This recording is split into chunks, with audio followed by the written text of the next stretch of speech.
আমরা আসছি এই প্রথমবার বনরাইপুর তরুণ সংঘ অর্থাৎ বিটিএস ক্রিকেট টুর্নামেন্টে JM brand sports YouTube live নিয়ে।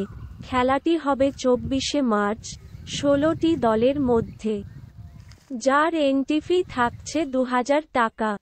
ফাইনালে দুটি টিমকে কমিটি থেকে জার্সি দেওয়া হবে। যারা যারা টুর্নামেন্টে অংশগ্রহণ করতে চাও তাড়াতাড়ি যোগাযোগ করো।